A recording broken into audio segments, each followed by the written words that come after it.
రంపచోడవరం నూతన సీఐగా ఆర్జే రవికుమార్ గురువారం బాధ్యతలు స్వీకరించారు.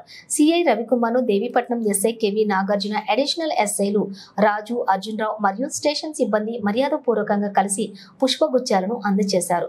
ఈ సందర్భంగా సీఐ రవికుమార్ మాట్లాడుతూ, గతంలో దేవీపట్నం ఎస్ఐగా అలాగే రంపచోడవరం సీఐగా విధులు నిర్వహించడం జరిగిందని, ఏజెన్సీ పట్ల పూర్తి అవగాహన ఉందని, గంజాయి అక్రమ రవాణా అరికట్టేందుకు ప్రత్యేక నిఘా ఏర్పాటు చేస్తామన్నారు. శాంతి భద్రతల పరిరక్షణకు కృషి చేస్తామన్నారు. అసాంఘిక కార్యక్రమాలు, జూదం, అక్రమ మద్యం తదితర వాటిపై ప్రత్యేక దృష్టి సారిస్తామన్నారు.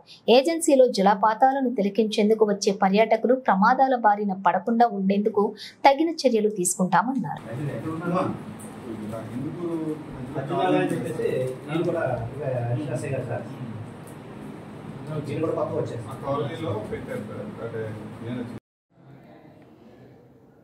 అందరికీ నమస్కారం.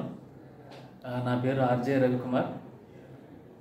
నేను ఈరోజు రంపచోడవరం సిఐగా బాధ్యతలు చేపట్టాను.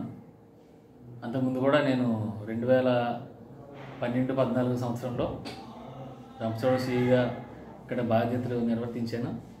అంతకంటే ముందు 2008-2010 సంవత్సరాల మధ్యలో కూడా దేవీపట్నం ఎస్ఐగా బాధ్యతలు చేపట్టడం జరిగింది. ఏజెన్సీ గురించి ఈ ప్రాంతంలో రంపచోడవరం సర్కిల్, రంపచోడవరం, దేవీపట్నం 2 పోలీస్ స్టేషన్ల పరిధిలో నాకు పూర్తి అవగాహన ఉంది. పరిచయాలు కూడా చాలా ఎక్కువ ఉన్నాయి. రాజకీయ నాయకులు కానీ ప్రముఖులతో పరిచయాలు బాగానే ఉన్నాయి. ఇక్కడ ప్రజెంట్ ఉన్న సమస్యలు మెయిన్ ప్రధానంగా గంజాయి అనేది ఇప్పుడు రాష్ట్ర వ్యాప్తంగా చాలా ప్రధానమైనటువంటి సమస్యగా ఉన్నది. ప్రభుత్వం వారు కూడా చాలా కఠినమైనటువంటి చర్యలు తీసుకొని గంజాయిని అరికట్టాలని చెప్పేసి పోలీస్ డిపార్ట్మెంట్ వారి మీద చాలా బాధ్యతలు ఉంచడం జరిగింది. దానికి అనుగుణంగానే పోలీస్ డిపార్ట్మెంట్ కూడా చాలా కష్టపడి గంజాయిని అరికట్టడంలో చాలా బాధ్యత వహిస్తూ ఉన్నారు. మరి రంపచోడవరం అటు ఒరిస్సా నుంచి ఇటువైపు ప్లేన్ ఏరియాకి వెళ్ళడానికి మార్గ మధ్యలో ఉంది కాబట్టి ఎక్కువ ఇటు ఈ ప్రాంతం మీద నుండి ట్రాన్స్పోర్ట్ అవుతూ ఉంది కాబట్టి మేము అటువంటిది ఏమీ లేకుండా గంజాయి రవాణా కాకుండా మేము తగిన చర్యలు తీసుకుంటాం. అటువంటి వారి మీద, ఎవరైనా రవాణా చేసే వారి మీద కఠినమైనటువంటి చర్యలు తీసుకుంటాం. వాళ్ళ చట్ట పరిధిలో వారి మీద తగిన చర్యలు తీసుకుంటాం. అది కాకుండా ఇక్కడ ఉన్నటువంటి